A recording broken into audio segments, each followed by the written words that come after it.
में कोटि कोटि प्रणाम। महाराज जी, क्या जप करते करते स्वरूप का बोध या आत्म साक्षात्कार अपने आप हो जाता है? हाँ, हो जाएगा।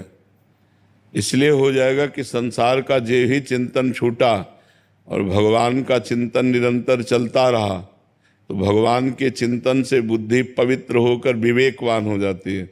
और जहाँ विवेक हुआ तो मोह का नाश हुआ, मोह का नाश होते ही स्वरूप का बोध हो जाएगा। मोह रूपी पर्दा, अज्ञान रूपी पर्दा ही तो स्वरूप बोध में, स्वरूप तो हमारा ही है, कोई परदेसी का थोड़ी स्वरूप है, हमारा ही तो स्वरूप है, हमारी ही तो आत्मा है। तो अज्ञान नष्ट हुआ तो आत्मा बोध हो जाएगा। बड़े बड़े महापुरुषों ने भगवान के नाम जप से, भक्ति से भगवान के स्वरूप का ज्ञान प्राप्त कर लिया। देखो, जिनको ज्ञान प्राप्त है वो क्या कर रहे हैं? यही तो कर रहे हैं। सनक सनंदन सनातन सनत कुमार हर समय हरिशरणम हरिशरणम हरिशरणम, देवर्षि नारद जी नारायण नारायण नारायण।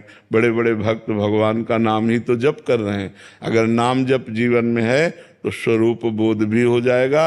अगर आप चाहते हैं तो भगवान से प्रेम भी हो जाएगा।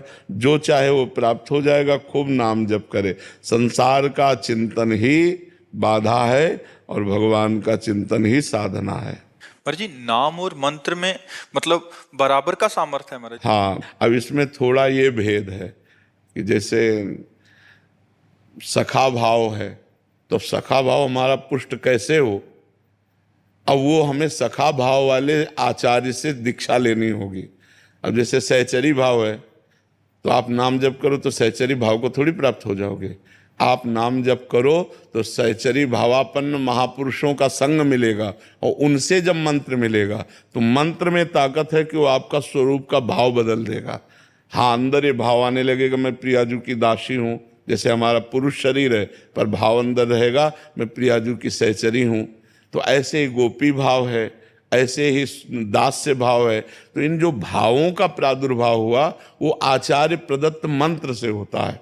तो नाम जप से हमें आचार्य मिलते हैं, आचार्य से जो मंत्र नाम मिलता है उससे स्वरूप बोध होता है जी।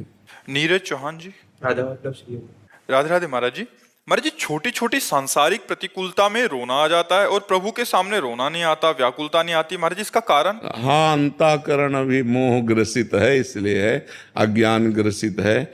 छोटी छोटी प्रतिकूलताएं हमको रुला देती है, लेकिन सबसे बड़ी प्रतिकूलता कि हमारा आवागमन, जन्म मरण ये चल रहा है, इसके लिए हम भगवान से नहीं रो पाते। तो नाम जप करें तो हमारा हृदय पवित्र होने लगेगा। भगवान की कथा सुने, नाम जप करें, भगवान को भोग लगा के प्रसाद पावें, भगवान का चरणामृत पिएं, भगवान के भक्तों का संग करें। ये